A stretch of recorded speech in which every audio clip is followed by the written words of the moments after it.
Hello, my name is Michael, an international scholar and preacher. Today, I'd like us to reflect on a topic I think is very important in the academic world.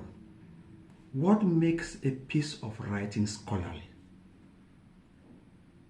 Demystifying academic research is the name of the program. What makes a piece of writing scholarly? Have you ever bothered to know the difference between an ordinary write-up and an academic writing? Are you interested in what comes up as scholarly write-up?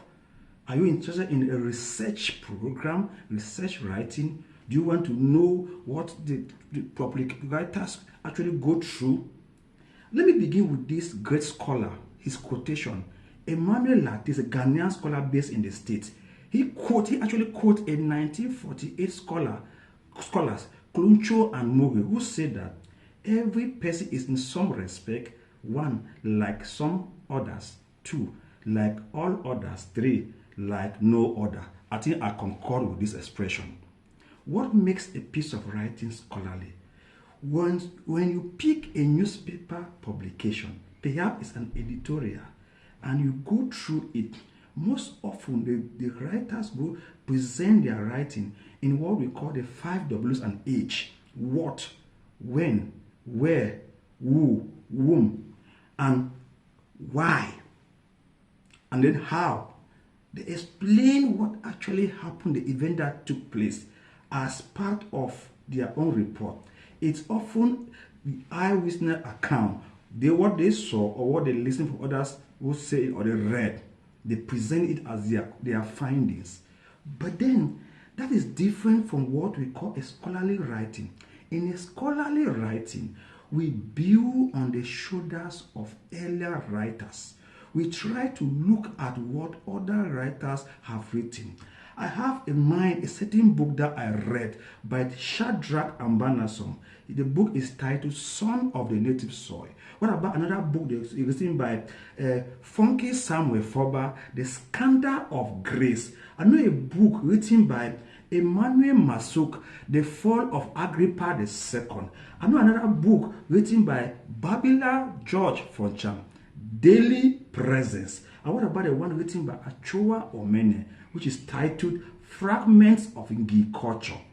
What makes this writing different from a newspaper presentation?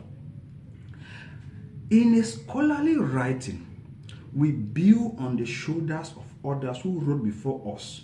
We'll give a history of the topic that has occurred, a similar topic or the same topic, what others have written about it. In the course of presenting the opinions of other writers, in citing what they have written and they have said, we make a critique of what they said.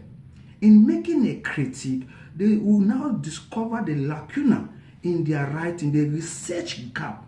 In this research gap, we now bring in our opinion, our contribution. We make our voices heard. This is now, it makes it look that we are building from the opinions of others. We also continue from there and make what we call referencing. If we write about what others have written, we should be able to give people the opinion to verify what we claim we read. People should not take our opinions for granted that because we have said so. So people should be able to infer, to verify. So this is what we call referencing, to refer what we said, others have said. And by saying that like that, we make it nice for people to be able to follow. Let me quickly summarize to say that this short video is meant to help those who are interested in scholarly writing to know the difference between a writing that is ordinary and a writing that is scholarly. When you listen to a preacher, what is the difference between a preacher that just preaches from the scripture as he is inspired and a preacher that preaches from what he can verify? He can quote other preachers about that same topic. So therefore, if we are able to build from the opinions of others, critique it and make our voices heard, they give people the opinion to verify what we have said, then I think our piece of writing is scholarly. Let me make a disclaimer. This video is not meant to exhaust the topic. or to replace our private studies. It is meant to be a teaser. God bless you.